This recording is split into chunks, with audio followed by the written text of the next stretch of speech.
Parents are stuck between a rock and a hard place. They say, I want my child to know who they are. I don't want them to grow up self-hating, but at the same time, I want them to be able to read and write on grade level. So again, we're lacking some things. I believe that the 6 sciences that all black children need to be taught that I really don't see be taught anywhere at the same time at any school.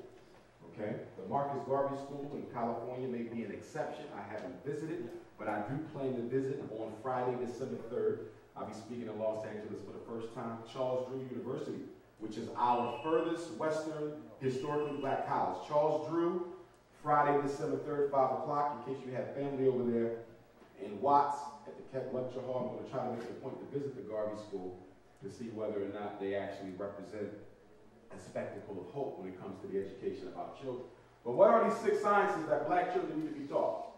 The first one is agricultural. Black people, whether we have a PhD or an MD or a PsyD or whatever we have, many of us are ignorant about agricultural science. We do not know how to grow our own food. Our children definitely don't know how to grow their own food. And if you don't know how to make your own food, then you're automatically going to be dependent on your enemy's food supply. And you know that half of what our children eat is not even food, it's drugs disguised as food.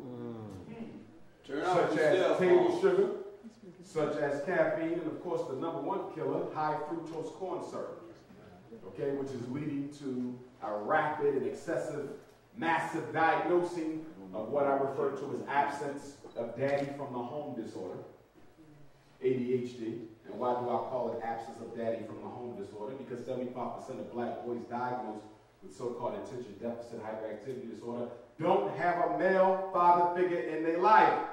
So is it a psychiatric problem or a black family problem? Okay, but the drug companies are making $50 billion a year because we keep on letting white psychologists give us professional opinions that we treat as facts in our children's life. So #1 is the agricultural. #2, we have to teach our children political and military science.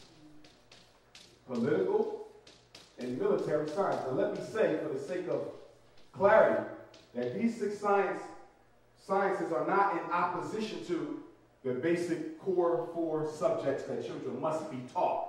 Okay, history, that's required, so it doesn't need to be listed.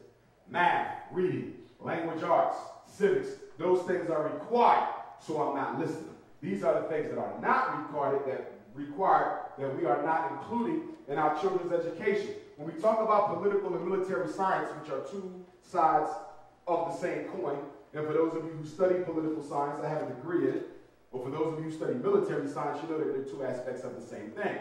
Okay, the strategy of taking from people stuff that don't belong to you.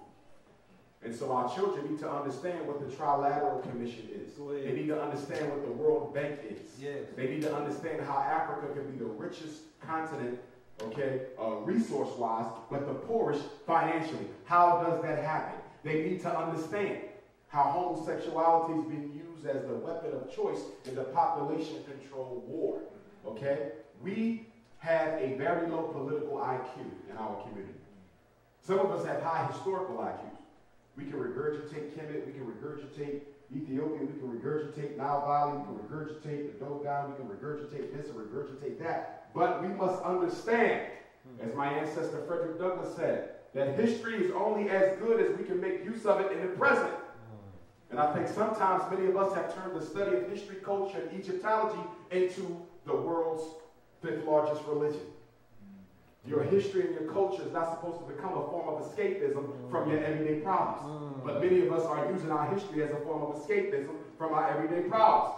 So what do we want to do about the mass incarceration of black men? Well, I know what I'm going to do. I'm going to spend the whole summer in Kemet.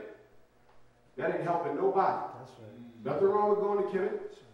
Okay, I like to go to Africa myself, but when I go to Africa, I'm going to Africa to link up with Africans to see how we can put our heads together, try to overcome this nonsense that we're in. I'm not going over there seeking some form of historical aggrandizement.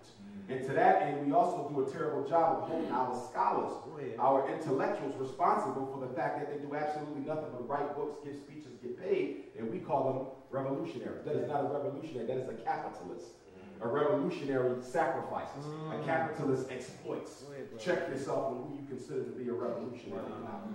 Okay? Big mistake that we're making. So political and military science.